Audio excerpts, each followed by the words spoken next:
Hello everyone. तो इस ड्रामे की स्टार्टिंग होती है एक न्यूज से जो कि बहुत ज्यादा सैड थी, और वो ये थी कि मुगा फैमिली का प्राइवेट प्लेन क्रैश हो गया है। और उसकी वजह ये है कि जो पायलट था वो ड्रंक था, उसकी गलती की वजह से ये एक्सीडेंट हुआ है। और ऑन बोर्ड उसी फैमिली के 17 पीपल, उनमें से कोई एक भी नहीं बचा। और अब मुगा फैमिली के बुरे एम्पायर को संभालने के लिए सिर्फ उनका यंग मास्टर ही बचा था, और उसका नाम था मोटिंग। और मोटिंग ही हमारे ड्रामे का हीरो है। और इसके साथ साथ न्यूज में एक और बात भी बताई जाती है, और वो ये है कि उसी पायलट की बेटी जिसका नाम वेन यान था, उसको अडॉप्ट कर लिया गया है मुगा फैमिली की तरफ से। वेन यान उस वक्त बहुत छोटी सी थी जब उसकी मुलाकात होती है मोटिंग से। वो उसके करीब आता है और उससे कहता है कि तुमने अगर अब जीना है तो सिर्फ मेरी छाया के नीचे, और तुम्हारी पूरी जिंदगी शायद छोटी पड़ेगी। जो गुनाह तुम्हारे डैड ने किया है उसका बोझ चुकाते चुकाते। अब इसी तरह से बहुत साल बीत चुके थे। वो छोटी सी बच्ची वेन यान अब काफी बड़ी हो चुकी थी और हाई स्कूल में जाती थी। एक दिन जब वो घर आती है तो कुक आंटी उसे बताती है कि मोटिंग वापस आ गया है। वो 3 साल अब्रॉड रहा था, और वो उसे कहती है कि एहतियात से जाके उससे मिलना, कोई बात उसे बुरी ना लग जाए। उसके गुस्से का तो तुम्हें पता है। वेन यान ये सुनती है तो बहुत ज्यादा डरते डरते उसे ग्रीट करने के लिए उसके कमरे में जाती है। वेन को देखकर लगता था कि उसे मुंह से बहुत डर लगता है, और उसी टाइम पर पीछे से सर्वेंट आकर कहता है कि खाने का टाइम हो चुका है, और ये सुनते ही वो वहाँ से जान बचाती हुई भाग जाती है। अब उसके बाद नेक्स्ट डे हमें स्कूल का सीन दिखा रहे हैं। जिस हाई स्कूल में वेन जाती थी वहाँ पर उसके कुछ फ्रेंड्स भी बने थे, जिसमें से एक गर्ल थी चेन, और एक लड़का था जिसका नाम था शैन। और शैन को देखकर लगता था कि वो वेन की बहुत केयर करता है, और आज भी जब वो देखता है कि उसे फीवर हो रहा है तो वो आता है और अपना स्कार्फ उतार कर उसे पहना देता है। और उसी टाइम पर ये सीन कोई देख रहा था। एक्चुअली मुझे अब्रॉड से आने के बाद वेन पर पूरी नजर रखी हुई थी, और वो नहीं चाहता था कि वो जिंदगी में कोई भी खुशी देखे, चाहे वो फ्रेंडशिप की शक्ल में ही क्यों ना हो। अब नेक्स्ट सीन में वो पहुंचा हुआ होता है प्रिंसिपल के पास, और उसको ऑर्डर करता है कि जो लड़का शन है अभी हमारे स्कूल में हमें दिखाई नहीं देना चाहिए। और प्रिंसिपल तो मुंह की हर बात मानने का अब लायक था, क्योंकि बरसों से मुगा फैमिली ही उस स्कूल की स्पॉन्सर रही थी। अब स्कूल से वापस जाते समय वो बाईसाइकिल पर जाती वेन को रोकता है और अपने साथ गाड़ी में बिठा लेता है, और उससे कहने लगता है कि तुम्हारी लाइफ कैसे जा रही है, क्या तुम किसी को डेट तो नहीं कर रही, और अगर कर रही हो या करने के बारे में सोच रही हो तो तुम्हें इतना बता दो कि तुम्हारी जिंदगी सिर्फ मेरी स्लेव बनकर ही गुजरेगी। तुम्हें अलाउड नहीं है कि तुम किसी से प्यार करो, शादी करो, या फिर अपनी लाइफ में बच्चे लाने का सोचो। इसी के साथ ही वो शैन का स्कार्फ बाहर फेंक देता है और उसे अपने साथ घर ले जाता है। अब नेक्स्ट डे स्कूल में दिखाते हैं कि वेन की तबीयत कुछ खराब थी, उसे स्टमक एक था, जिसकी वजह से वो फिजिकल एजुकेशन की क्लास में लेट पहुंची थी। लेकिन फिजिकल एजुकेशन का टीचर बहुत ज्यादा हॉरिबल था। वो उसे लेट पहुंचने पर उसे सजा सुना देता है, और तो वो वेन के साथ बदतमीजी भी करता है। लेकिन उसी टाइम पर ऊपर से पहुंच जाता है प्रिंसिपल, और साथ साथ मुंह भी। और मुंह जब देखता है कि वेन की तबीयत इतनी खराब है फिर भी इससे मिसबिहेव हो रहा है, तो वो ऑर्डर करता है कि इस टीचर को स्कूल से निकाल दिया जाए। अब टीचर अपनी माफिया मांगना स्टार्ट कर देता है और कहता है कि मुझे नहीं पता था कि इस लड़की का मुंह फैमिली से कोई भी रिश्ता है। मुझसे गलती हो गई, मैं इस जॉब के बगैर जिंदा नहीं रह पाऊंगा, मेरी एक फैमिली है, मुझे माफ कर दे। और जब वो माफिया मांगता है तो उसे भी कुछ सजा सुनाने के बाद मुंह कहता है कि इसे माफ कर दिया जाए। अब नेक्स्ट सीन में वेन हॉस्पिटल में लेटी हुई थी। एक्चुअली ये उसके स्कूल की इन्फर्मरी थी। वो जैसे ही जागती है तो यहाँ पर उसकी केयर करने के लिए मुंह मौजूद था जो उसे फ्रूट्स खाने को कहता है। लेकिन यहाँ पर वेन बात बदलती है और उससे कहने लगती है कि मैं यहाँ से जाना चाहती हूँ। जैसे ही मैं खुद को संभाल लूंगी, अपने पैरों पर खड़ी हो जाऊंगी, एजुकेशन कंप्लीट होते ही मैं तुम्हारे सारे कर्ज चुका दूंगी जो भी तुमने मुझे पालने पर खर्च किए हैं। मैं हर कंपनसेशन के लिए तैयार हूँ, और मैं इस घर को भी छोड़कर चली जाऊंगी। लेकिन वो आगे से कहने लगता है कि तुम्हें क्या लगता है तुम्हारी इतनी औकात है कि तुम अपने डैड को अपना कर्जा चुका सकते? तुम्हारे 7 जन्म भी काफी नहीं होंगे तुम्हारे डैड का कर्ज चुकाने के लिए। और इस घर से मूव आउट करने के बारे में सोचना भी ना, तुम्हें कभी आजादी नहीं मिलेगी, तुम सारी जिंदगी यही रहोगी मेरी नजरों के नीचे। लेकिन वेन का कहना था कि ना तो मैं तुम्हें दिखूंगी, और ना ही तुम्हें अपनी फैमिली का वो गम दिखाई देगा, और ना ही तुम्हें अपनी फैमिली का वो एक्सीडेंट और गम याद आएगा। अच्छा नहीं है कि मैं यहाँ से चली जाऊँ।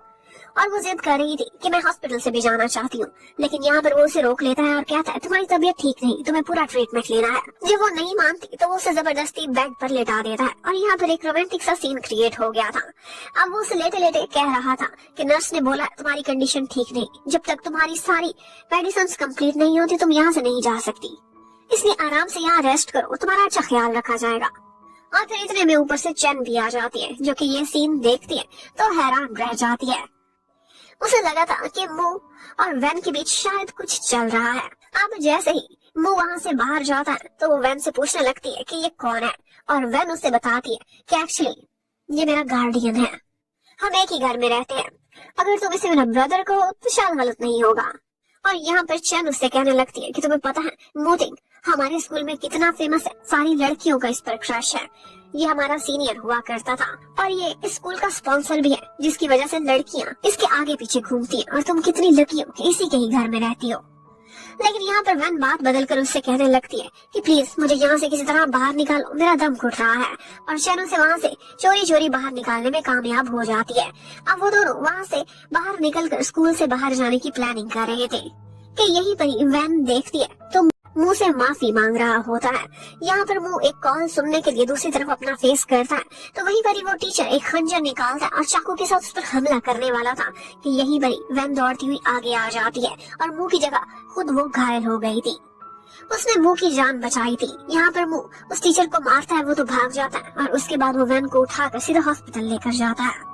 अब उसके बाद मुंह सारा गुस्सा निकालता है प्रिंसिपल पर कि आपके स्कूल में एक साइकोपैथ टीचर बनकर फिर रहा है, आप लोगों को पता ही नहीं था। और थोड़ी देर बाद मुंह को पता चलता है कि उस टीचर को अरेस्ट कर लिया गया है। वो पकड़ा तो गया है लेकिन उसे सजा मिलने का ज्यादा चांस नहीं है क्योंकि वो मेंटली इल है।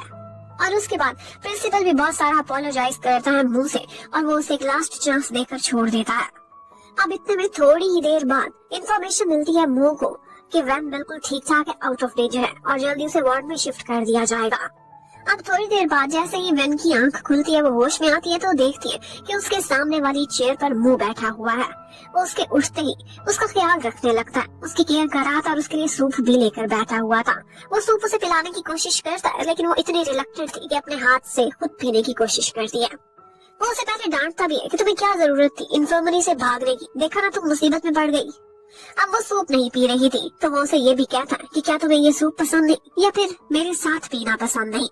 अब उसके बाद वो तो वहाँ से बाहर चला जाता है लेकिन वैन को एक कॉल आती है जो कि थी उसके एक ग्रैंडपा की तरफ से। वो एक्चुअली अपनी रियल फैमिली से कुछ न कुछ कांटेक्ट में थी और वहीं से उसे पता चलता है कि उसका एक कजन जो कि बहुत सालों पहले अब्रॉड चला गया था, उसका नाम शन जिंग था, वो अब वापस आ गया है और उसने एक पार्टी थ्रो की है। उस पार्टी में वैन भी इनवाइटेड है।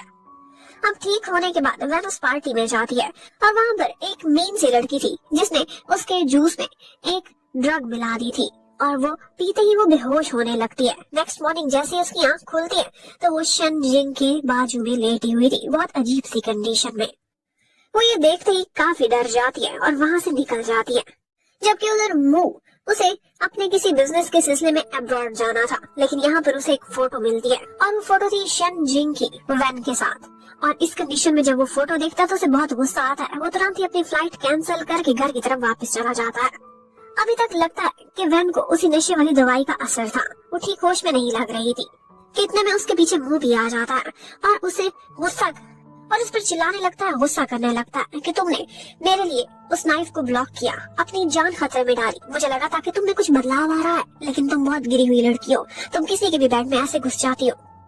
और इतने में वहीं पर ही वैन को कॉल आती है शन जिंग की जो उसे कह रहा था कि मैं कल रात के लिए तुम्हें एक्सप्लेन कर सकता हूँ, लेकिन वो उसका फोन उठाकर तोड़ देता है और फिर उस पर चिल्लाने लगता है, गुस्सा करता है और कहता है कि तुम्हारी फैमिली के लोगों को मुझे खत्म कर देना चाहिए था। ये वैन जिंग, इसे वापस आना अलाउड ही नहीं होना चाहिए, ये कभी जाना नहीं आएगा, इसे बाहर ही रहना चाहिए था।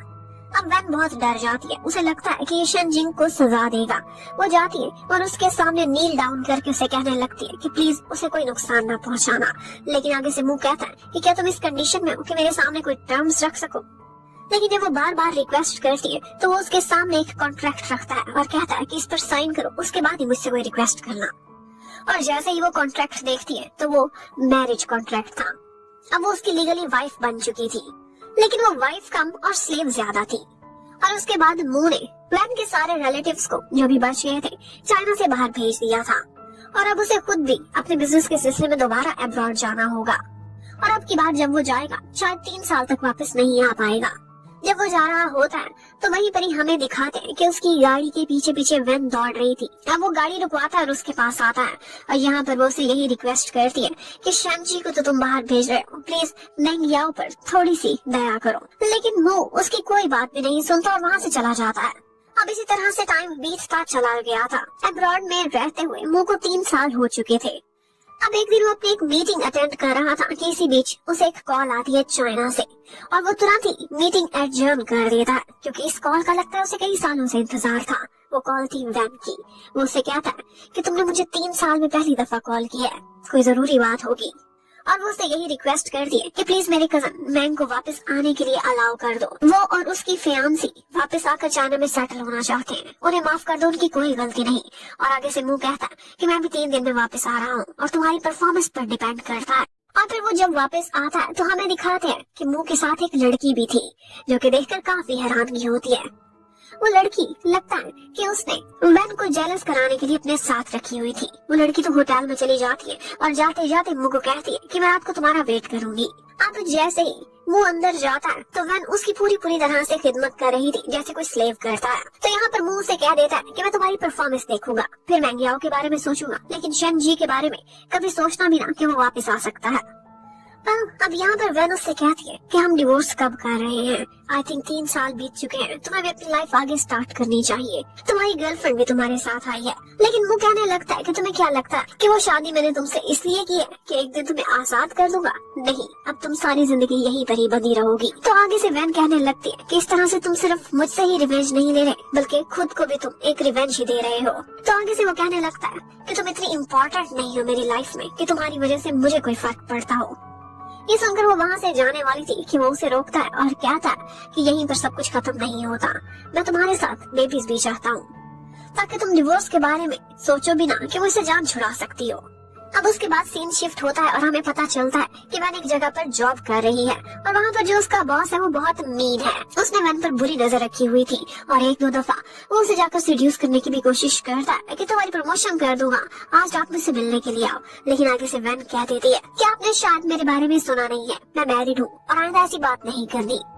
वो बोलता है कि तुम्हारे फॉर्म पर तो अनमैरिड लिखा हुआ था, तो वो कहती है करेक्ट कर दे, मेरा हस्बैंड है। और फिर उसके बाद दिखाते हैं कि वैन का वही बॉस जब लिफ्ट में चढ़ता है तो वहीं पर ही उसके बाजू में खड़ा होता है वो, जो कि उसे एक पंच दे मारता है और उसे कहता है कि आइंदा मेरी वुमन के करीब जाने की कोशिश न करना, शी इज माई गर्ल और मैं वैन का हस्बैंड हूँ। जबकि दूसरी तरफ हमें दिखाते हैं कि वैन को आज एक जगह कोई लेडी मिलने के लिए बुलाती है। वो जब उससे मिलने के लिए जाती है तो वो उससे कहने लगती है कि मेरी बेटी जान वो मुंह को डेट कर रही है, उसकी गर्लफ्रेंड है, लेकिन वो उससे शादी नहीं कर रहा, शायद तुम्हारी वजह से, क्योंकि तुम कबाब में हड्डी बनी हुई हो, इसलिए तुम्हारे लिए बेहतर होगा कि मूटिंग की लाइफ को छोड़कर चली जाओ। लेकिन आगे से वैन उससे कहने लगती है कि अगर आप इतना जानती हैं तो थोड़ी सी और रिसर्च भी करा लें कि मैं हूँ कौन, उसके बाद ही मुझसे बात करना। और उसके बाद वो लेडी जब पता कराती है तो पता चलता है कि एक्चुअली वो वैन की बायोलॉजिकल मदर है, यानी कि यान और वैन दोनों सिस्टर्स थी और जानबूझकर मूटिंग ने यान को चूज किया था ताकि वो ज्यादा सता सके वैन को। मम्मी जैसे ही वैन की बचपन की फोटो देखती है तो हैरान रह जाती है, ये तो उनकी अपनी बेटी थी। अब एक बेटी का घर बसाने के लिए वो दूसरी बेटी का घर उजाड़ने के लिए आई थी। अब लंच ब्रेक में अपनी मम्मी से मिलने के बाद वैन वापस ऑफिस जाती है और पता चलता है कि उसके बॉस ने ढेर काम उसके लिए उसके डेस्क पर सजा के रखा हुआ है और ये बदले के तौर पे था। बॉस आकर उसे डांटता भी है कि तुम्हें क्या जरूरत थी शिकायत जाकर सीधा अपने ऑसम से हस्बैंड को लगाई जिसने कंपनी में आकर मुझे पंच किया है, इसका बदला तुम्हें लेना पड़ेगा, ये सारा काम खत्म करो नहीं तो तुम ये जॉब छोड़ोगी। अब अपना सारा काम खत्म करने के बाद वो जैसे ही अपने ऑफिस से बाहर जा रही थी तो वहीं पर ही मम्मी उसे मिलने के लिए आती है, जो कि बार उससे माफी मांगती है। लेकिन यहीं पर ही हमें पता चलता है कि वैन को अपनी मम्मी बिल्कुल भी अच्छी नहीं लगती थी, क्योंकि उन्होंने उसके डैड के साथ चीट किया था और इसी चीटिंग के नतीजे में उनकी दूसरी बेटी जान ने जन्म लिया था। वो अपनी मम्मी पर गुस्सा करती है और कहती है कि आपकी वजह से डैड ने इतना बड़ा कदम उठाया। वो ड्रिंक करते रहते थे और इन दी एंड उनकी जान भी चली गई। और यहीं पर ही मम्मी अपनी फैमिली की कंडीशंस बताने लगती है, कहती है कि अब जिस फैमिली में मैं रहती हूँ उसकी कंडीशन ज्यादा अच्छी नहीं जा रही और बिजनेस कोऑपरेशन के लिए हमें मूटिंग की बहुत जरूरत है। अगर उसने यान से ब्रेकअप कर लिया तो हमारा फैमिली बिजनेस का क्या बनेगा। लेकिन वैन को इन चीजों की कोई परवाह नहीं थी। वो वहाँ से चली जाती है। अब यहाँ पर बारिश भी हो रही थी और वो भीगती हुई रोती हुई जा रही थी कि पीछे से मोटिंग की कार आती है। वो उसके ऑर्डर्स पर कार में जाकर बैठ जाती है। वैन मुंह से कहने लगती है कि मैंने सोचा भी नहीं था कि तुम्हारी इतनी दूर की सोच होगी। तुमने जानबूझकर इतनी लड़कियों में से यान को चूज किया क्योंकि तुम जानते थे कि वही मेरे मम्मी और डैडी की डिवोर्स की वजह थी। लेकिन मुंह उसकी बातों का कोई रिस्पॉन्स नहीं देता, बल्कि कहता है कि मुझे पता है तुम किस कंपनी में काम करती हो। मैं कुछ प्लान कर रहा हूँ, देखना कल तुम्हें एक सरप्राइज मिलेगा। अब नेक्स्ट डे ऑफिस में उसका बॉस जो कि मैनेजर था एक्चुअली, उस पर काफी गुस्सा करता है। कल ओवरवर्क की वजह से वो बेचारी बहुत लेजी पड़ी हुई थी और यहीं पर हमें पता चलता है कि आज उनकी कंपनी का एक नया बॉस, नया सीईओ आ रहा है। और वो जैसे ही आता है थोड़ी देर बाद उस मैनेजर को अपने कमरे में बुलाता है और कहता है कि जाओ और HR में रिपोर्ट कर दो, तुम यहाँ से जा रहे हो, तुम्हें फायर किया जाता है क्योंकि मुझे तुम्हारी शक्ल नहीं पसंद। और फिर हमें पता चलता है कि एक्चुअली ये सारा कुछ मुंह ने कराया था। ये मुंह के फ्रेंड की कंपनी थी। मुंह नहीं चाहता था कि उसके अलावा इस दुनिया में कोई भी वैन को बुली कर सके। वाल अब उसके बाद दिखाते हैं कि आज ऑफिस में जान आती है और वो आते ही वैन जान पर चिल्लाने लगती है और उससे कहती है कि तुम मुंह की जिंदगी से निकल क्यों नहीं जाती, क्यों आजाद बनी हुई हो हम सब के लिए। तुम्हें तो उसी दिन मर जाना चाहिए था जिस दिन तुम्हारे डैड मरे थे। और तो उसे ये भी पता था कि इसका शन जी के साथ क्या पास्ट था और वो उसे कहती है कि तुम शर्म करो। लेकिन यहाँ पर वैन भी उसे पूरा रिस्पॉन्स देती है। उनकी लड़ाई भी हो गई थी और इसी लड़ाई को देखते हुए ऊपर से मिस्टर लिंग आ जाता है जो कि इस टाइम पर वैन का नया बॉस था। और उसे देखते ही वो पहचान जाती है क्योंकि जान जानती थी कि ये मुंह का फ्रेंड है। वो उसे रिक्वेस्ट करने लगती है कि प्लीज ये सारी बातें मुंह को मत बताना, और वैसे भी इस लड़की ने मुझे मारा है, आइंदा मैं ट्रबल क्रिएट करने यहाँ नहीं आऊंगी। वहाँ से तो चली जाती है लेकिन बाद में सोचती है कि वैन मैं तुमसे पूरा बदला लूंगी। अब थोड़ी देर बाद वैन को एक कॉल आती है और वो थी जैंग की तरफ से। जैंग एक्चुअली उसकी फ्रेंड जो कि उसकी बेस्टी थी चन, उसका फियांसी था। वो उसे ऑफिस से नीचे बुलाता है और उसे बताता है कि चन आजकल बहुत परेशान है। एक्चुअली उसके फैमिली बिजनेस को नुकसान पहुंच रहा है, 100 मिलियन की पेनल्टी उसे देनी पड़ेगी वरना चन का सारा फैमिली बिजनेस तबाह हो जाएगा। 100 मिलियन उसके लिए कुछ भी नहीं है, वो पेनल्टी माफ कर सकता है। तो अब यहाँ पर वैन सोचती है कि क्यों ना वाकई मुंह से बात करके देखा जाए।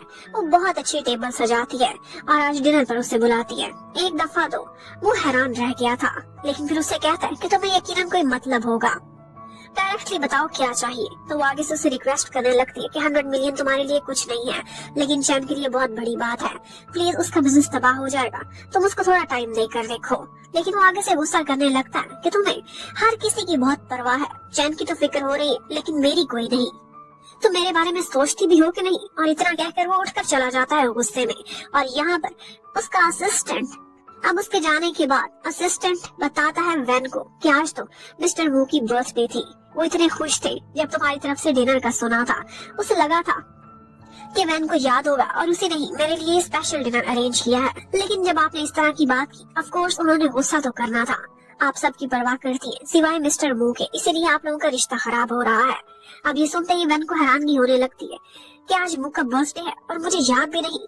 अब इसी बात की वजह से वो बहुत ज्यादा अपसेट हो जाता है और उसने बार में जाकर ड्रिंक करना भी स्टार्ट कर दिया था। एक्चुअली वाकई वैन ने बिल्कुल ठीक कहा था, वो रिवेंज तो खुद पर भी ले रहा था। अब थोड़ी देर बाद वहाँ पर जान पहुंच जाती है और जब उसे ड्रंक देखती है तो सोचती है इससे अच्छा मौका और कब मिलेगा, इसके साथ टाइम बिताती हूँ। लेकिन वो उसे बिल्कुल भी लिफ्ट नहीं कराता था। उसने अगर उसे साथ रखा हुआ था तो सिर्फ और सिर्फ वैन को चलाने के लिए। वो उसे कह देता है कि मैं ड्रंक हूँ और मुझे ड्राइवर घर पहुँचा देगा और तुम्हें भी यहाँ से चले जाना चाहिए। लेकिन उसने भी सोचा हुआ था कि आज इसी के साथ ही समय बिताएगी, फायदा उठाने की कोशिश करेगी। वो जबरदस्ती गाड़ी में घुस जाती है और उसी टाइम पर हमें दिखाते हैं कि वैन भी उसे तलाश करती करती मुंह के लिए पहुंची हुई थी। और वो जैसे ही गाड़ी में देखती है तो जान उसे बहुत ज्यादा सताने की कोशिश करती है। कहती है कि यहाँ पर मुंह मेरे साथ है और वो तुम्हारी शक्ल भी नहीं देखना चाहता, ना ही आज घर जाना चाहता है, इसलिए तुम यहाँ से चली जाओ। लेकिन वैन भी उस वक्त बिल्कुल एक वाइफ के रूप में आ चुकी थी। वो कहती है कि मैं इसकी पत्नी हूँ, लीगल पत्नी, और मैं यहाँ पर इसका ख्याल रखूंगी, तुम यहाँ से दफा हो जाओ। उसे निकाल बाहर करती है और अब ड्रंक होकर मूथिंग ने पूरी तरह से हक किया हुआ था वैन को। उसे कह रहा था कि मैं घर जाना चाहता हूँ। वो अपने ड्रंक हस्बैंड को लेकर घर आ जाती है और एक दफा उसे सोते देखकर वो उसे काफी हैंडसम लग रहा था। अब वो उसे सुलाकर वहाँ से जा रही थी कि यहाँ पर मुझ का हाथ पकड़कर उसे रोक लेता है और उससे कहता है कि मुझे बहुत बुरा लगता है जब तुम पूरी दुनिया की इतनी परवाह करती हो सिवाय मेरे, तुम्हें मेरा बर्थडे तक नहीं याद रहा, मेरा बहुत दिल टूटा। और यहाँ पर वो उससे कहने लगती है कि क्या तुम्हें मेरी इतनी परवाह है, तुम मेरे बारे में इतना सोचते हो। मुझे तो लगता था कि तुम मुझसे नफरत करते, मेरी शक्ल भी नहीं देखना चाहते। और इस बात पर वो नहीं कहता वो उसे किस कर लेता है। अब थोड़ी देर बाद वो तो आराम से सो गया था, लेकिन वैन को यहाँ पर जैंग की कॉल आती है और वो उससे कहने लगता है कि मैं चैन को प्रपोज करना चाहता हूँ और उसके लिए मैं प्लानिंग कर रहा हूँ। मैं बहुत ज्यादा परेशान हूँ, नर्वस हूँ कि वो मुझे कहीं ना कर दे। उसके लिए एक अच्छा सा सरप्राइज रेडी करना है, क्या तुम मेरी हेल्प करोगी? और उसे कहने लगता है कि तुम बाहर आ जाओ। वो गाड़ी में उसका वेट कर रहा था। वैन भी बाहर आ जाती है और यहीं पर ही कोई उन पर नजर रखे हुए था, जो कि इन्फॉर्म कर देता है कि वैन किसी स्ट्रेंजर की कार में कहीं जा रही है। और यहाँ पर जैंग का कैरेक्टर काफी सस्पिशियस नजर आ रहा था। वो उसे अपने साथ ले जाता है और वहाँ पर वैन तो घबरा रही थी, लेकिन जैंग जानबूझकर अपने कपड़ों पर खाना गिरा लेता है और इसी बहाने वो वॉशरूम में चला गया था। वहाँ पर वैन बैठी वेट कर रही थी कि इतने में वहीं पर चैन भी पहुँच जाती है। लग रहा था कि ये सारा कुछ किसी ने प्लान किया है और इसी ड्रामे को पकड़ने के लिए ऊपर से मुंह भी आ चुका था। और यहाँ पर चैन उसे कहने लगती है कि मिस्टर मू, मैं आपको काफी अर्से बाद देख रही हूँ, लेकिन प्लीज वैन के बारे में गलत ना सोचना। मुझे पूरा भरोसा है कि वो बुरी लड़की नहीं। और इतने में वो लोग अंदर जाते हैं तो उसी टाइम पर जैंग शावर लेकर बाहर निकला था और जो उसकी कंडीशन थी बिल्कुल भी अप्रोप्रिएट नहीं लग रही थी। और साथ ही साथ जैंग को एक्सप्लेनेशन देने की भी कोशिश नहीं करता, जिसकी वजह से वो नेगेटिव सोच रहा था और वो हाथ पकड़ते हुए वैन को अपने साथ ले आता है। अब वो उसे ड्रैग करता हुआ घर लाया था, सीधा वॉशरूम में लेकर जाता है। पहले उसे कहता है कि तब में जाओ, वो नहीं मानती तो शावर उठाता है और उसको सारा भिगो देता है। वो बहुत रोती है, लेकिन वो कहता है कि मैंने सोचा था तुम बदल जाओगी, लेकिन नहीं, तुम नहीं बदलोगी, तुम्हें क्लीन करना बहुत जरूरी है। अब थोड़ी देर बाद ठंडे पानी की वजह से वो बेचारी शिवरिंग करती हुई बाहर आती है तो वो उससे कहने लगता है कि तुम्हारा हस्बैंड अभी जिंदा है, तुम क्यों इधर उधर जाती हो? अगर तुम्हें कुछ चाहिए तो मुझसे क्यों नहीं मांगती? वो तो उसकी इंसल्ट करके चला गया था। वैन रोती रहती है। अब उसके बाद सीन शिफ्ट होता है और हमें पता चलता है कि वैन बेचारी बीमार पड़ गई है। उसे तेज फीवर था, जिसकी वजह से वो हॉस्पिटल में एडमिट कर दी गई थी। वहाँ पर उसकी मेड उसकी केयर करती है और मेड आंटी उसे यही कहती है कि देखो वैन, वो तुमसे बहुत प्यार करता है, ऑल्दो वो शो नहीं कराता, वो बहुत हर्ट हुआ है। और तो और यहीं पर वैन को पता चलता है कि बहुत से ग्रुप में उसके बारे में इस तरह की बातें फैल चुकी हैं कि वो अपनी बेस्टी से चीट कर रही है और जैंग को डेट कर रही थी। मेरी आंटी उसे कहती है कि इस बारे में तुम ना सोचो, तुम्हें सिर्फ सोचना चाहिए तो ये कि तुम्हारा हस्बैंड तुम पर बिलीव करता है कि नहीं। हॉस्पिटल में वैन को काफी अनसेफ फील हो रहा था तो वो डिस्चार्ज लेकर हॉस्पिटल से घर चली जाती है तो पता चलता है, आंटी बताती है, जैसे ही मुंह को पता चला था तुम्हारे बीमार होने का, वो हॉस्पिटल गया था और मुझे लगता है तुम दोनों के बीच दरार डालने के लिए कोई साजिश कर रहा है। अब वैन ने भी फैसला किया था कि वो ये सारा कुछ मुंह को एक्सप्लेन करेगी और अपनी सफाई देगी, शायद वो मान जाए। और इसके लिए बेस्ट चांस ये था कि न्यू ईयर्स ईव थी नेक्स्ट डे और वो घर पर अपने हस्बैंड के साथ एक क्वालिटी टाइम स्पेंड करेगी और सारी कंफ्यूजन को दूर करने की कोशिश भी करेगी। लेकिन उसी टाइम पर हमें दिखाते हैं कि वो तो बहुत गुस्से में था और उसे यान यान की कॉल आती है जो उसे न्यू ईयर के लिए इनवाइट करती है। लेकिन वो कहता है कि तुम्हारी तरफ आने से बेहतर है कि तुम मेरे घर पर ये टाइम स्पेंड करना। ऑफ कोर्स वो सारा कुछ इसलिए कर रहा था ताकि वैन को जला सके। और फिर नेक्स्ट डे यान यान भी उसके घर पर पहुंची हुई थी और वैन जैसे ही अपने हस्बैंड के इंतजार में वहाँ से उठती है तो पता चलता है कि यान यान का गिफ्ट वो साथ लेकर आया है। वैन ने तो सोचा था कि इस मेमोरेबल डिनर पर वो अपने हस्बैंड के साथ समय बिताएगी अकेले में, लेकिन यहाँ पर यान यान साथ में बैठी हुई थी। लेकिन यहाँ पर वैन ये जरूर कहती है कि लास्ट ईयर इस घर में न्यू ईयर ईव पर कोई भी नहीं था, लेकिन आज बहुत रौनक है। एक्चुअली उसका मकसद यही था कि वो यहाँ पर आया हुआ है। वो थोड़ी देर बाद वहाँ से उठ जाता है और वो दोनों सिस्टर भी डिनर पर बैठी हुई थी। यहाँ पर यान यान धमकी देती है और वैन से कहती है कि तुम इससे डिवोर्स ले लो वरना मैं तुम्हारी जिंदगी मुश्किल बना दूंगी। लेकिन वैन को कोई परवाह नहीं थी। अब थोड़ी देर बाद यान यान जानबूझकर मुंह के पास आती है और उसका मूड खराब करने के लिए कहने लगती है कि मुझे लगता है कि वैन तुम्हें बिल्कुल भी लाइक नहीं करती। वो अपना फर्स्ट लव शनजी उसको भूल ही नहीं पाई। चलो तुम उसे आजाद करके उन दोनों को एक कर दो। और इस बात पर मुंह को बहुत गुस्सा आता है और वो वहाँ से उठकर चला जाता है। अब थोड़ी देर बाद घर में एक और तमाशा लग जाता है जब दोनों सिस्टर्स के बीच इस बात पर लड़ाई हो गई थी कि कौन मुंह के साथ उसके बेडरूम में रहेगी। यहाँ पर वैन तो बहुत कहती है कि तुम ही जाओगी गेस्ट रूम में क्योंकि तुम वहाँ डिजर्व करती हो, ये मेरा घर है, मैं उसकी वाइफ हूँ। लेकिन आगे से यान यान भी कहती है कि सब पता है, तुम्हारे डैड ने इतना बड़ा गुनाह किया था कि उसी को चुकाने के लिए उसने तुम्हें अपने साथ रखा हुआ है, तुम्हें टॉर्चर करने के लिए। असल में प्यार तो वो मुझसे करता है। अब उसकी ये बातें सुनकर एक दफा वेन सैड हो गई थी। वो बैठी हुई थी लिविंग एरिया में और यहाँ पर एक सर्वेंट आता है और उससे कहता है कि आप जाएं और कमरे में रेस्ट कर लें। लेकिन वो बहुत सैड थी। कहती है कि शायद आज मुझे गेस्ट रूम में ही जाना पड़ेगा। लेकिन सर्वेंट उससे कहता है कि बॉस ने आपसे शादी की है, आप मिसेस वो हैं, इसका मतलब है कि आप बाकी सबसे ऊपर हैं। अब उस सर्वेंट की बातों से कुछ तो हिम्मत आती है वैन में और वो ऊपर कमरे में साथ चली जाती है। और यहाँ पर सर्वेंट आकर कहता है कि मिसेस मू का ऑर्डर है कि जो फारिग लोग हैं वो यहाँ से जाएं अपने रेस्ट रूम में। अब यान को लगा था कि मूटिंग बोलेगा और उसे बाहर निकाल देगा और वो भी कहने लगता है कि हाँ तुम बाहर चली जाओ।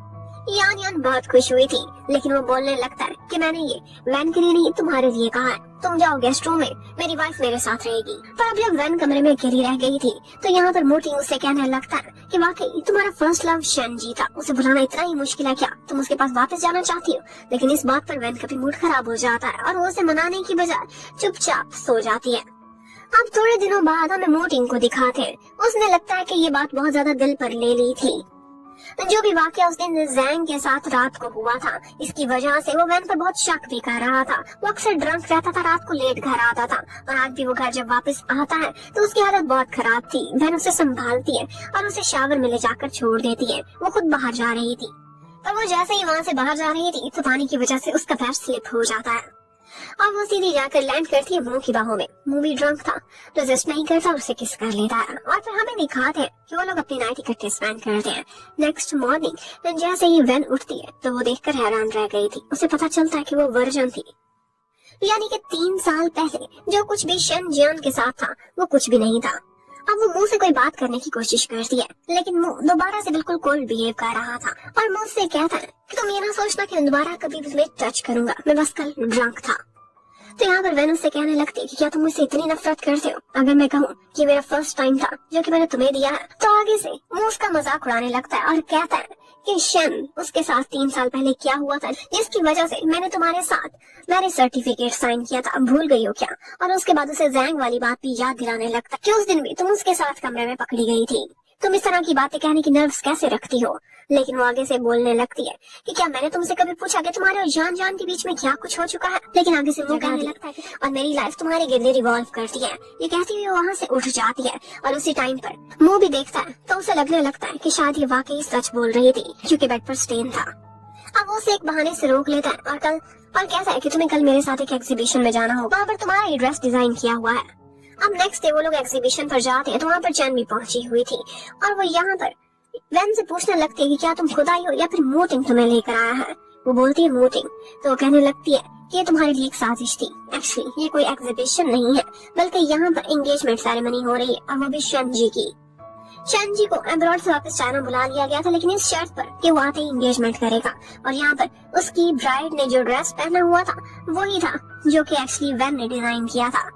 वैन कहती है कि मैं ये जगह छोड़कर नहीं जाऊंगी, क्योंकि अगर मुंह मेरा रिएक्शन देखना चाहता है तो आज देख ले। उसके दिल में ऐसा कुछ भी नहीं था कि वो शन को लाइक करती थी, लेकिन शन वाकई उससे ट्रू लव करता था और वो भी स्टार्ट से। तब वो लोग ड्रेस के डिजाइनर को स्टेज पर बुलाते हैं और यहाँ पर वो ऊपर जाकर कहती है कि मैं शन को ग्रीटिंग्स देती हूँ और उसकी एंगेजमेंट पर बेस्ट विशेस भी। इतने में शन उसे हक कर लेता है और कहता है आई होप तुम भी एक अच्छी लाइफ गुजारती हो। लेकिन उन्हें देखकर लग रहा था कि ना तो शन खुश है और ना ही उसकी होने वाली वाइफ, वो दोनों बहुत ज्यादा मिजरेबल दिखाई दे रहे थे। अब इसी पार्टी में किसी बात को लेकर यान की चैन से लड़ाई भी हो जाती है और वो बहुत मुश्किल से बीच बचाव कराता है। अब उसके बाद वो वापस जाता है तो यहाँ पर वैन उससे कहने लगती है कि तुम्हें कोई अधिकार नहीं कि तुम दूसरों की लाइफ को हैंडल करो। शन और उसकी फियांसी की तुम एंगेजमेंट तो करा रहे हो, लेकिन क्या वो लोग खुश हैं भी कि नहीं? तुम कैसे दूसरों की लाइफ पर इतना होल्ड कर सकते हो? लेकिन मुझको कोई परवाह नहीं थी। तो वहीं पर ही बैठे बैठे वैन को मैसेज आता है शनजी का, जो कि उसे अपने पास एक इम्पोर्टेंट बात करने के लिए मिलने के लिए बुलाता है। वो चली जाती है। पता चलता है कि वो डिस्कशन ये करना चाहता है कि एक्चुअली शन की फैमिली बहुत ज्यादा डेप्ट में है और उसके बिजनेस को इस वक्त सहारा देने की जरूरत है और हम दोनों फ्रेंड्स उसके लिए मिलकर कोई ना कोई हेल्प जरूर करेंगे। जबकि उधर दूसरी तरफ मूटिंग भी बेखबर नहीं था। उसने बटलर को पीछे भेजा था और वो सारा चेक करके बता देता है कि यंग मिस इस वक्त मिल रही है शनजी से। ये सुनते ही अब बहुत गुस्सा आ गया था मूटिंग को। वो बदला लेना चाहता था। वो भी बदले में उसे जेलसी कराने के लिए ऐसा करता है कि एक ड्रामा रचाता है। जैसे ही एक दफा वैन घर आती है तो उस टाइम पर वो अपने कमरे में से कुछ आवाजें सुनती है जो कि यान यान की थी। वो देखती है तो पता चलता है कि यान यान उस वक्त उसके हस्बैंड के साथ है कुछ इनएप्रोप्रिएट कंडीशंस में, और ये देखते ही वो सैड होकर वहाँ से चली जाती है। अब सर्वेंट्स ने इन्फॉर्मेशन दे दी थी जिसकी वजह से मोटिंग को पता चल गया था कि मेरा काम हो गया है, तो वो यान यान से कहता है कि अब तुम यहाँ से जा सकती हो, और उसे अपने घर से निकाल देता है। अब दूसरी तरफ हमें चैन को दिखाते हैं। उसके मुंह की हर बात मानने का अब लाइफ था, क्योंकि बरसों से मुगा फैमिली ही उस स्कूल की स्पॉन्सर रही थी। Hello everyone. तो इस ड्रामे की स्टार्टिंग होती है एक न्यूज से जो कि बहुत ज्यादा सैड थी, और वो ये थी कि मुगा फैमिली का प्राइवेट प्लेन क्रैश हो गया है, और उसकी वजह ये है कि जो पायलट था वो ड्रंक था। उसकी गलती की वजह से ये एक्सीडेंट हुआ है, और ऑन बोर्ड उसी फैमिली के 17 पीपल, उनमें से कोई एक भी नहीं बचा। और अब मुगा फैमिली के पूरे एम्पायर को संभालने के लिए सिर्फ उनका यंग मास्टर ही बचा था, और उसका नाम था मोटिंग, और मोटिंग ही हमारे ड्रामे का हीरो है। और इसके साथ साथ न्यूज में एक और बात भी बताई जाती है, और वो ये है कि उसी पायलट की बेटी जिसका नाम वैन यान था, उसको अडॉप्ट कर लिया गया है मुगा फैमिली की तरफ से। वैन यान उस वक्त बहुत छोटी सी थी जब उसकी मुलाकात होती है मोटिंग से। वो उसके करीब आता है और उससे कहता है कि तुमने अगर अब जीना है तो सिर्फ मेरी छाया के नीचे, और तुम्हारी पूरी जिंदगी शायद छोटी पड़ेगी। जो गुनाह तुम्हारे डैड ने किया है उसका बोझ चुकाते चुकाते। अब इसी तरह से बहुत साल बीत चुके थे। वो छोटी सी बच्ची वैन यान अब काफी बड़ी हो चुकी थी और हाई स्कूल में जाती थी। एक दिन जब वो घर आती है तो कुक आंटी उसे बताती है कि मोटिंग वापस आ गया है। वो 3 साल अब्रॉड रहा था, और वो उसे कहती है कि एहतियात से जाके उससे मिलना, कोई बात उसे बुरी ना लग जाए, उसके गुस्से का तो तुम्हें पता है। वैन यान ये सुनती है तो बहुत ज्यादा डरते डरते उसे ग्रीट करने के लिए उससे कमरे में जाती है। वैन को देखकर लगता था कि उसे मुंह से बहुत डर लगता है, और उसी टाइम पर पीछे से सर्वेंट आकर कहता है कि खाने का टाइम हो चुका है, और ये सुनते ही वो वहाँ से जान बचाती हुई भाग जाती है। अब उसके बाद नेक्स्ट डे हमें स्कूल का सीन दिखा रहे हैं। जिस हाई स्कूल में वैन जाती थी वहाँ पर उसके कुछ फ्रेंड्स भी बने थे, जिसमें से एक गर्ल थी चैन, और एक लड़का था जिसका नाम था शैन। और शैन को देखकर लगता था कि वो वैन की बहुत केयर करता है, और आज भी जब वो देखता है कि उसे फीवर हो रहा है तो वो आता है और अपना स्कार्फ उतार कर उसे पहना देता है। और उसी टाइम पर ये सीन कोई देख रहा था। एक्चुअली मून अब्रॉड से आने के बाद वैन पर पूरी नजर रखी हुई थी, और वो नहीं चाहता था कि वो जिंदगी में कोई भी खुशी देखे, चाहे वो फ्रेंडशिप की शक्ल में ही क्यों ना हो। अब नेक्स्ट सीन में वो पहुंचा हुआ होता है प्रिंसिपल के पास, और उसको ऑर्डर करता है कि जो लड़का शन है अभी हमारे स्कूल में हमें दिखाई नहीं देना चाहिए। और प्रिंसिपल तो मुंह की हर बात मानने का अब लायक था, क्योंकि बरसों से मुगा फैमिली ही उस स्कूल की स्पॉन्सर रही थी। अब स्कूल से वापस जाते समय वो बाईसाइकिल पर जाती वैन को रोकता है और अपने साथ गाड़ी में बिठा लेता है, और उससे कहने लगता है कि तुम्हारी लाइफ कैसे जा रही है, क्या तुम किसी को डेट तो नहीं कर रही, और अगर कर रही हो या करने के बारे में सोच रही हो तो तुम्हें इतना बता दो कि तुम्हारी जिंदगी सिर्फ मेरी स्लेव बनकर ही गुजरेगी। तुम्हें अलाउड नहीं है कि तुम किसी से प्यार करो, शादी करो, या फिर अपनी लाइफ में बच्चे लाने का सोचो। इसी के साथ ही वो शैन का स्कार्फ बाहर फेंक देता है और उसे अपने साथ घर ले जाता है। अब नेक्स्ट डे स्कूल में दिखाते हैं कि वैन की तबीयत कुछ खराब थी, उसे स्टमक एक था, जिसकी वजह से वो फिजिकल एजुकेशन की क्लास में लेट पहुंची थी। लेकिन फिजिकल एजुकेशन का टीचर बहुत ज्यादा हॉरिबल था।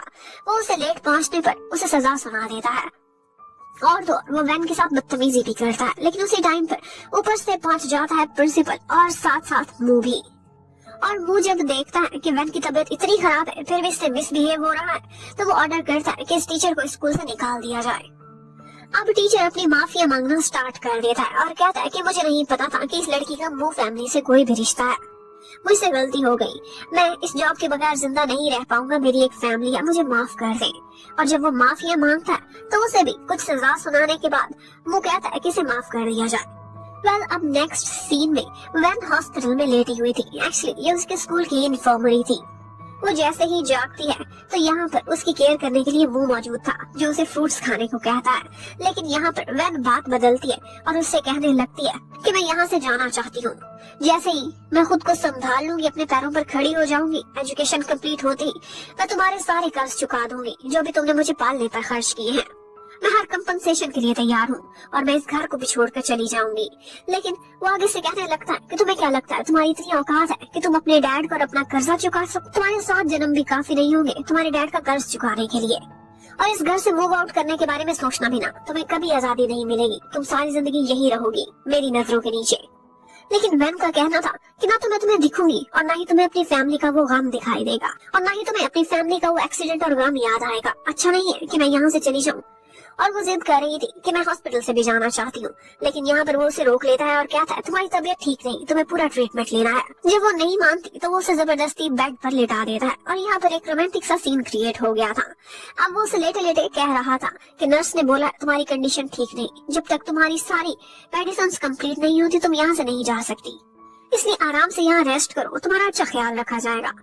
और फिर इतने में ऊपर से चैन भी आ जाती है, जो कि ये सीन देखती है तो हैरान रह जाती है। उसे लगा था कि मू और वैन के बीच शायद कुछ चल रहा है। अब जैसे ही मू वहाँ से बाहर जाता है तो वो वैन से पूछने लगती है कि ये कौन है, और वैन उसे बताती है कि एक्चुअली ये मेरा गार्डियन है, हम एक ही घर में रहते हैं, अगर तुम इसे मेरा ब्रदर कहो तो शायद गलत नहीं होगा। और यहाँ पर चैन उससे कहने लगती है कि तुम्हें पता है मूथिंग हमारे स्कूल में कितना फेमस है, सारी लड़कियों का इस पर क्रश है, ये हमारा सीनियर हुआ करता था और ये इस स्कूल का स्पॉन्सर भी है, जिसकी वजह से लड़कियाँ इसके आगे पीछे घूमती हैं और तुम कितनी लकी हो कि इसी के ही घर में रहती हो। लेकिन यहाँ पर वैन बात बदलकर उससे कहने लगती है कि प्लीज मुझे यहाँ से किसी तरह बाहर निकालो, मेरा दम घुट रहा है।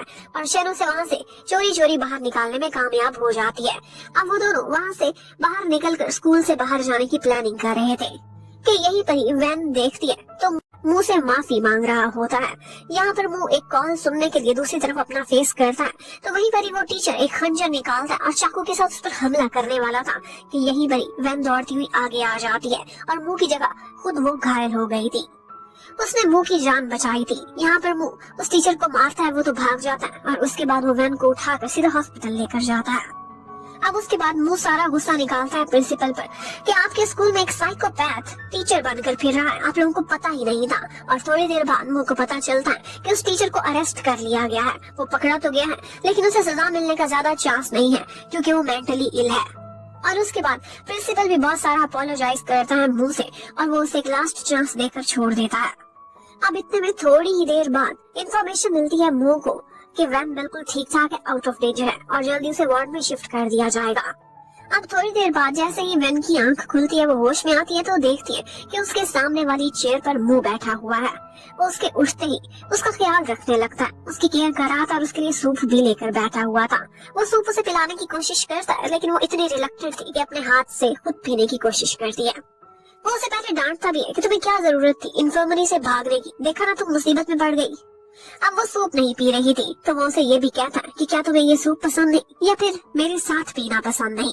अब उसके बाद वो तो वहाँ से बाहर चला जाता है लेकिन वैन को एक कॉल आती है जो कि थी उसके एक ग्रैंडपा की तरफ से। वो एक्चुअली अपनी रियल फैमिली से कुछ न कुछ कांटेक्ट में थी और वहीं से उसे पता चलता है कि उसका एक कजन जो कि बहुत सालों पहले अब्रॉड चला गया था, उसका नाम शन जिंग था, वो अब वापस आ गया है और उसने एक पार्टी थ्रो की है। उस पार्टी में वैन भी इनवाइटेड है। अब ठीक होने के बाद वैन उस पार्टी में जाती है और वहाँ पर एक मेन सी लड़की थी जिसने उसके जूस में एक ड्रग मिला दी थी और वो पीते ही वो बेहोश होने लगती है। नेक्स्ट मॉर्निंग जैसे ही उसकी आंख खुलती है तो वो शन जिंग के बाजू में लेटी हुई थी, बहुत अजीब सी कंडीशन में। वो ये देखते ही काफी डर जाती है और वहाँ से निकल जाती है।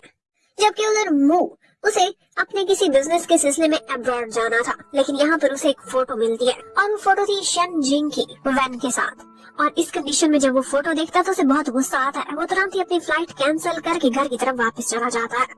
अभी तक लगता है कि वैन को उसी नशे वाली दवाई का असर था, वो ठीक होश में नहीं लग रही थी कि इतने में उसके पीछे मुंह भी आ जाता है और उसे गुस्सा और उस पर चिल्लाने लगता है, गुस्सा करने लगता है कि तुमने मेरे लिए उस नाइफ को ब्लॉक किया, अपनी जान खतरे में डाली, मुझे लगा था कि तुम में कुछ बदलाव आ रहा है लेकिन तुम बहुत गिरी हुई लड़की हो, तुम किसी के भी बैग में ऐसे घुस जाती हो।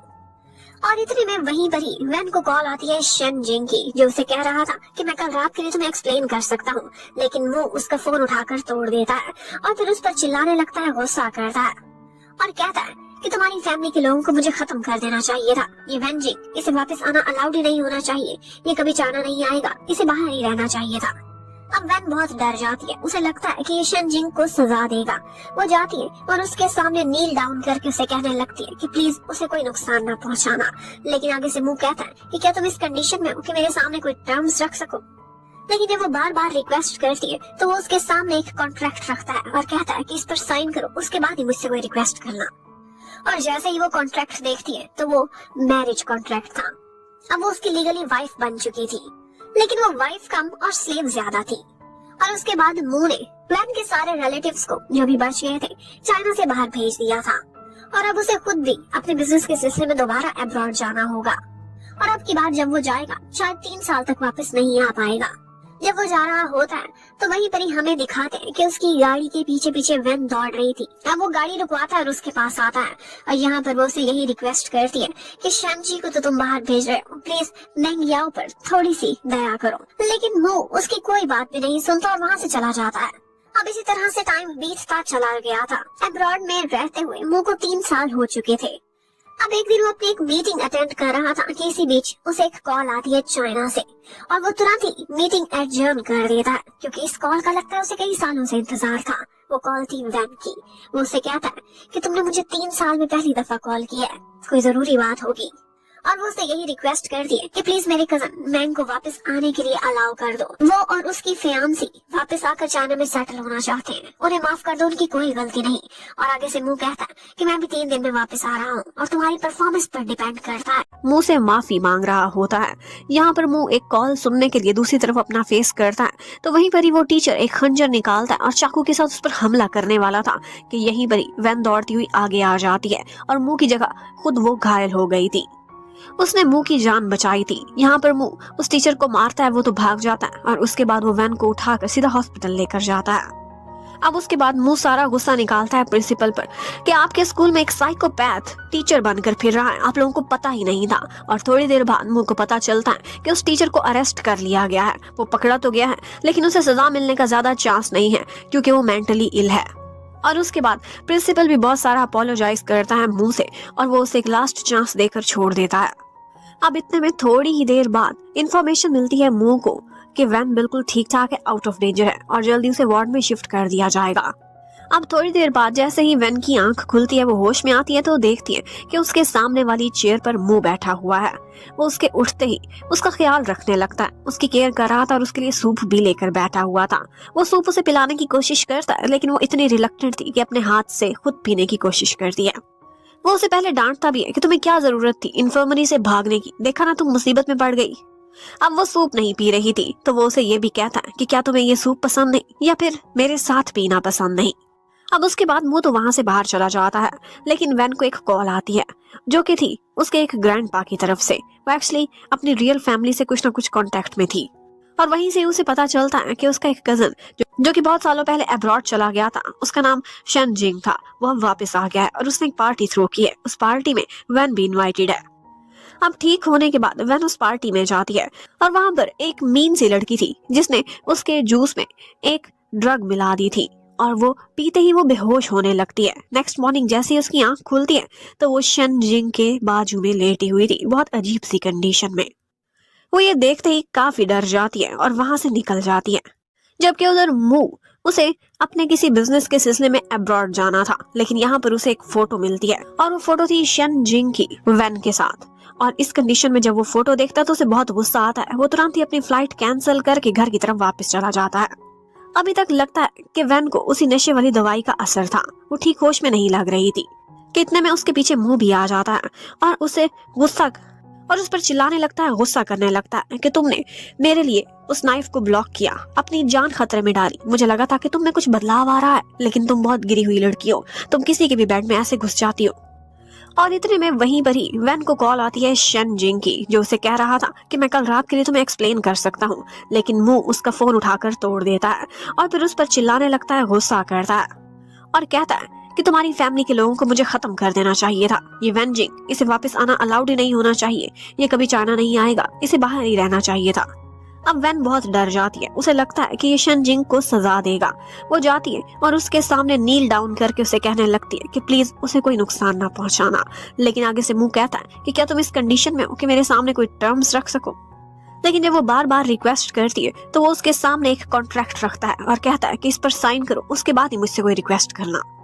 और जैसे ही वो कॉन्ट्रैक्ट देखती है तो वो मैरिज कॉन्ट्रैक्ट था।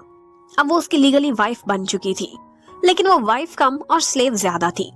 और उसके बाद मुंह ने वैन के सारे रिलेटिव्स को, जो भी बच गए थे, चाइना से बाहर भेज दिया था और अब उसे खुद भी अपने बिजनेस के सिलसिले में दोबारा अब्रॉड जाना होगा। और अब की बार जब वो जाएगा शायद 3 साल तक वापस नहीं आ पाएगा।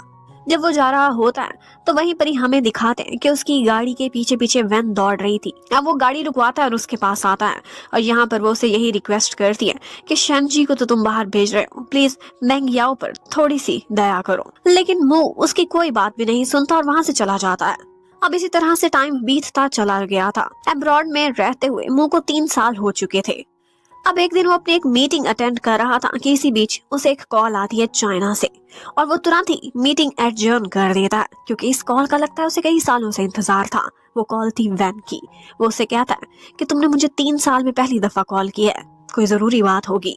और वो उसे यही रिक्वेस्ट करती है कि प्लीज मेरे कजन मैंग को वापस आने के लिए अलाउ कर दो। वो और उसकी फियांसी वापस आकर चाइना में सेटल होना चाहते हैं, उन्हें माफ कर दो, उनकी कोई गलती नहीं।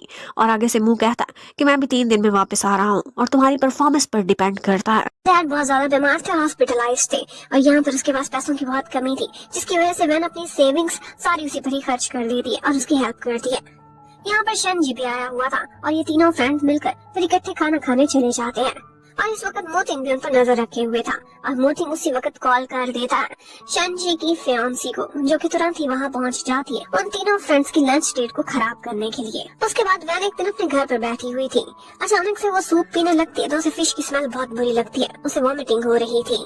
और यहीं पर उसे रियलाइज होता है उसे डॉक्टर को चेकअप कराने की जरूरत है, लेकिन उसके पास तो पैसे ही नहीं थे। वो जाती है मोटिंग के पास और उससे कहती है मुझे कुछ पैसे चाहिए, क्योंकि उसने तो चैन की हेल्प कर दी थी। वो उसे कहती है मैं तुम्हें जल्दी लौटा दूंगी। वो कहता है ठीक है और अपना क्रेडिट कार्ड निकाल कर उसको दे देता है और साथ में ये भी कहता है कि बटलर को साथ लेती जाना। अब वो हॉस्पिटल जाती है तो डॉक्टर सबसे पहले उसे यही कहते कि तुम्हारा प्रेगनेंसी टेस्ट किया जाएगा और उसके बाद जब रिजल्ट आता है तो ये देखकर वैन हैरान और परेशान दोनों ही हो गई थी कि वो प्रेग्नेंट है। यहाँ पर बटलर भी पूरी तरह से क्यूरियस था सारा रिजल्ट जानने के लिए, लेकिन वो इंडियन डॉक्टर को अपने साथ मिला लेती है और कुछ इस तरह के सिग्नल्स देती है कि जैसे वो प्रेग्नेंट नहीं है बल्कि उसका स्टमक अपसेट है। मोटिंग को भी थोड़ा थोड़ा शक था वैन के सिम्टम्स को देखकर, लेकिन बटलर आकर उससे कह देता है कि कल मैं उनके साथ ही था और डॉक्टर ने कहा है कि उनका स्टमक अपसेट है, इसलिए आप बेफिक्र हो जाएं, आपका शक गलत था। लेकिन फिर भी मोटिंग कहता है कि जो भी उसने चेकअप कराया है उसके टेस्ट जो भी हुए हैं उसके रिजल्ट की कॉपी मुझे भी चाहिए, हॉस्पिटल से कांटेक्ट करके निकलवाने की कोशिश करो। जबकि दूसरी तरफ वैन ने तो सोचा हुआ था कि उसने इस बारे में मोटिंग को इन्फॉर्म ही नहीं करना, क्योंकि उसे लगता था कि वो यान यान को लाइक करता है और जब से उसने वो सीन देखा था कि वो दोनों इकट्ठे हैं वो उनके बारे में नेगेटिव ही सोचती थी। अब एक दफा सर्वेंट उनके लिए सूप बना कर लाती है और यहाँ पर सूप को देखते ही वैन को वॉमिटिंग आ रही थी। वो सीधी अंदर वॉशरूम में चली जाती है, लेकिन यहाँ पर मोटिंग को भी उस पर शक था। वो चाहता था कि इसका स्टमक अपसेट है, ये जल्दी ठीक हो जाए। वो भी उसके पीछे पीछे आ जाता है और अपने सामने उसे पूरा सूप पिलाता है। जब वो पी जाती है तो लगता है उसे तसल्ली हो गई थी, वो वहां से चला जाता है। अब नेक्स्ट डे वैन को पता चलता है कि चैन के डैड की डेथ हो गई है। वो तुरंत ही घर से भागती हुई जाती है हॉस्पिटल की तरफ और इस टाइम पर मोटिंग भी उन दोनों को देख रहा था।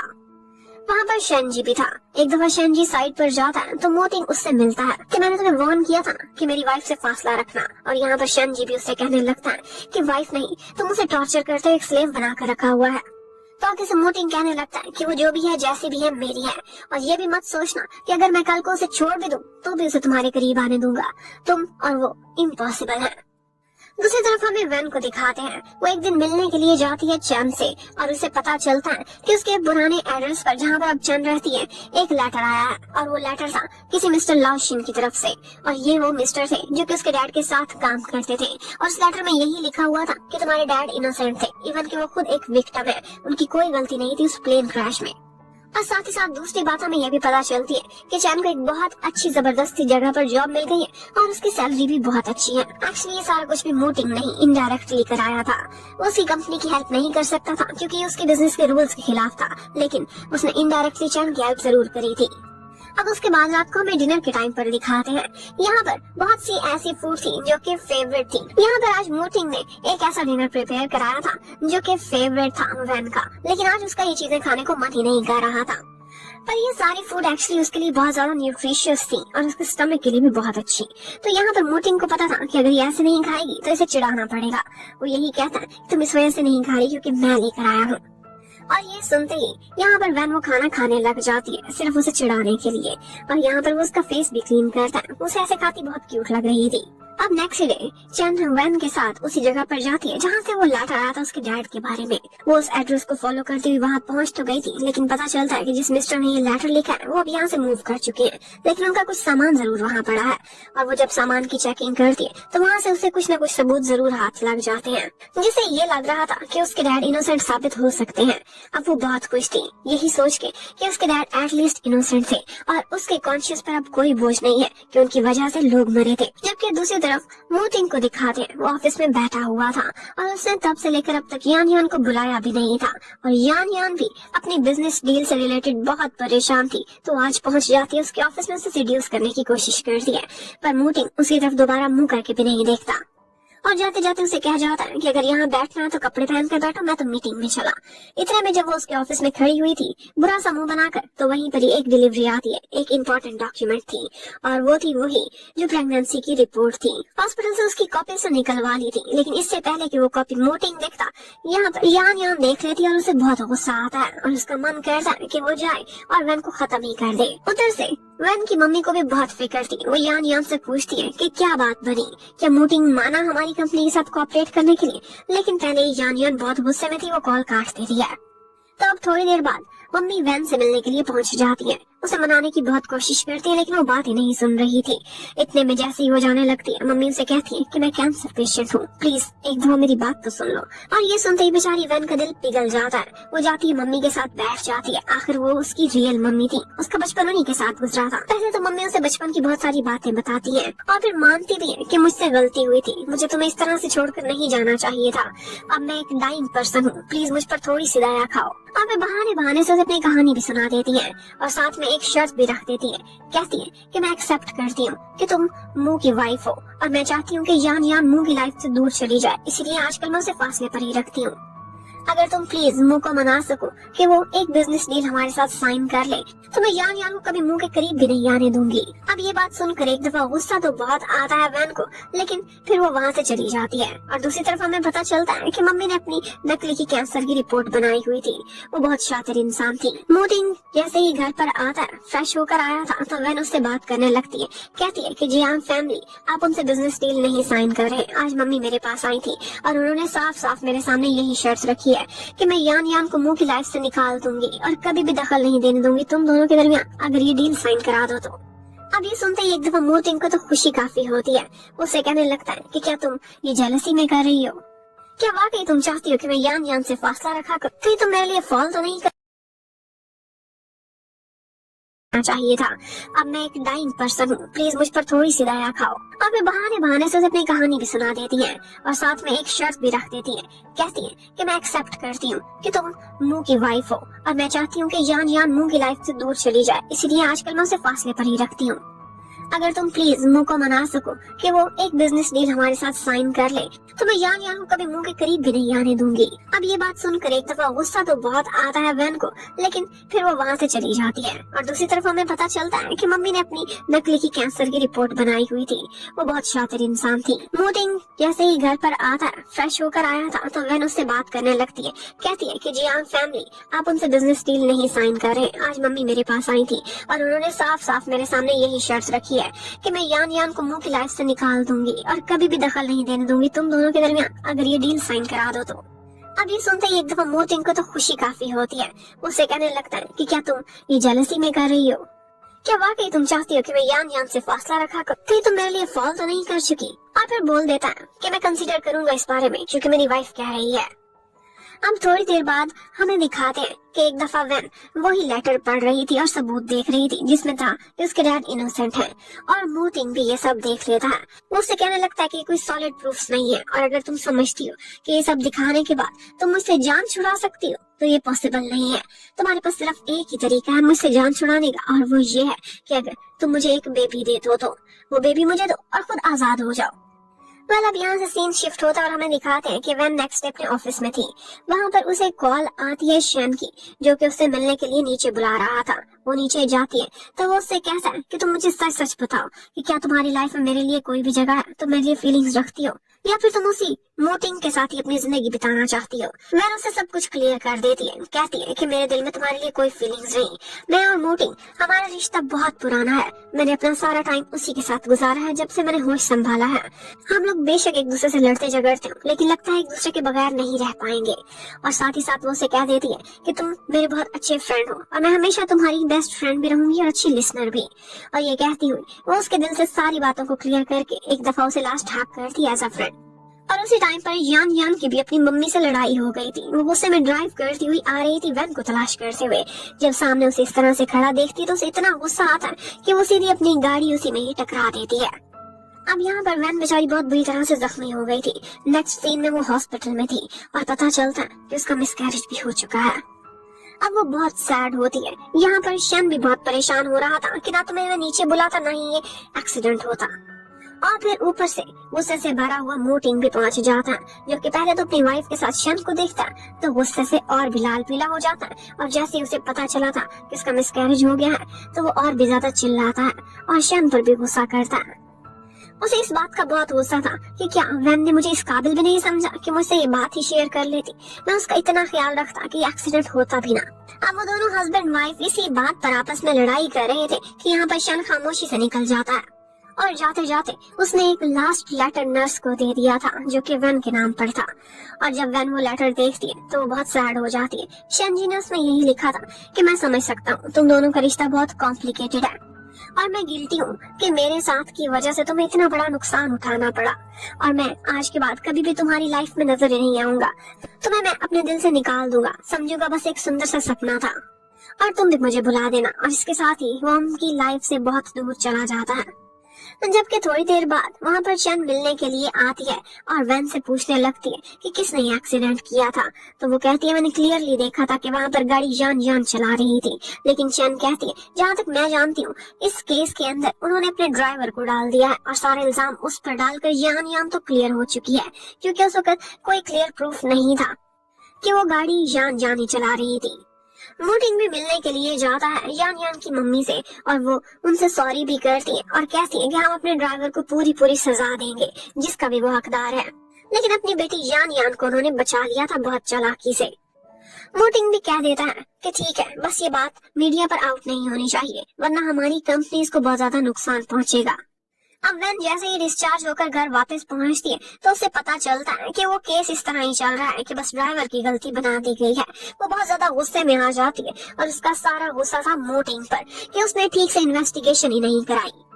अब वो तुरंत ही ऑफिस चली जाती है और जाकर उससे लड़ने लग जाती है और उससे कहती है कि तुम ये सारा कुछ इसलिए कर रहे हो क्योंकि यान तुम्हारी स्वीट हार्ट है और तुम उसे बचा रहे हो अपने बच्चे के बदले में।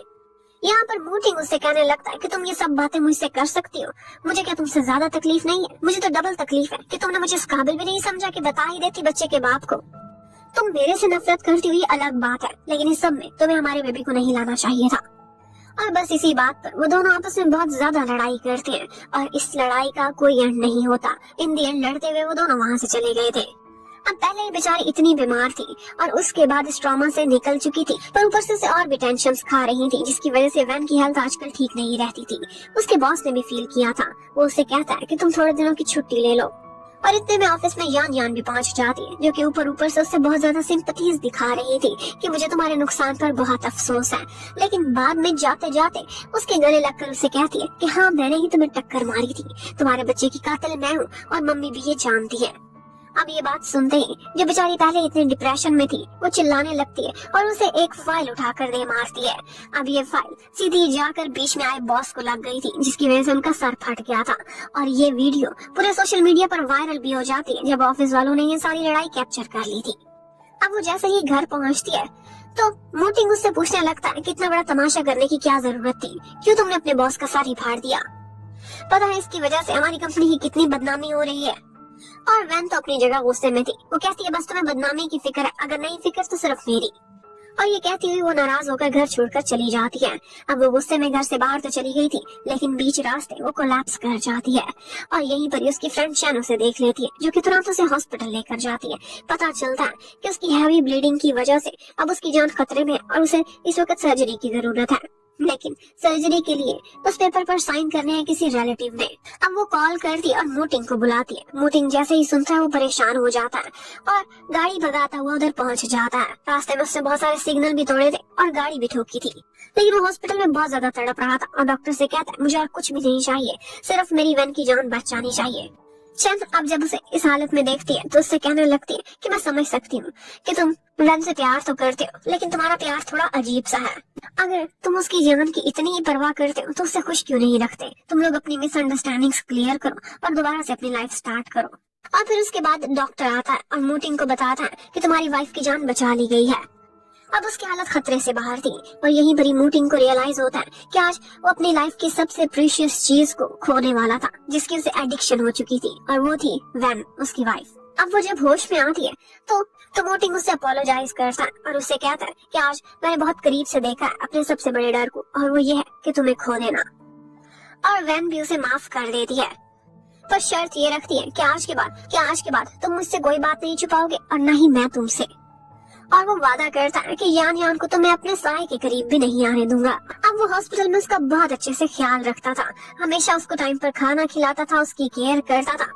उसे तो बस इस चीज की खुशी थी कि एक दफा फिर से वैन उसकी लाइफ में आ चुकी है। इतने में एक दफा यान की कॉल आती है और वो फोन अपनी बेगम को दे देता है कि ये लो, जो मर्जी से जवाब दो। और वो उसे फोन उठाते ही कह देती है कि मैं मिसेस मोटिंग कह रही हूँ, क्या है ना मेरे हस्बैंड के करीब आने की कोशिश ना करना, वरना तुम्हारी जान ले लूंगी। और साथ में मोटिंग भी बोल देता है कि हाँ, मैं अपनी वाइफ का गुलाम बनकर रहूंगा और जो ये कह रही है हमेशा ऐसा ही होगा। और इसके साथ ही वो फोन काट कर उसका नंबर भी ब्लॉक कर देता है। वैन बिल्कुल ठीक ठाक होकर घर वापस लौट आई थी और यंग मास्टर और मैडम का वेलकम करने के लिए सारे सर्वेंट्स खड़े हुए थे, जो कि उनको इकट्ठे देखकर बहुत ज्यादा खुश हो गए थे। अब इसके बाद से उन दोनों की हैप्पी लाइफ स्टार्ट हो जाती है और वैन भी सोचने लगती है कि हमेशा इसने मेरी केयर की है और कभी भी मुझे नुकसान नहीं पहुंचने दिया। और अब उनके दिलों के बीच जो भी नोट्स थी वो हमेशा के लिए खत्म हो चुकी थी और इसी के साथ ही इस कहानी की हैप्पी एंडिंग हो जाती है। उन दोनों ने एक दूसरे को चेरिश करना सीख लिया था। Thank you for watching, bye bye.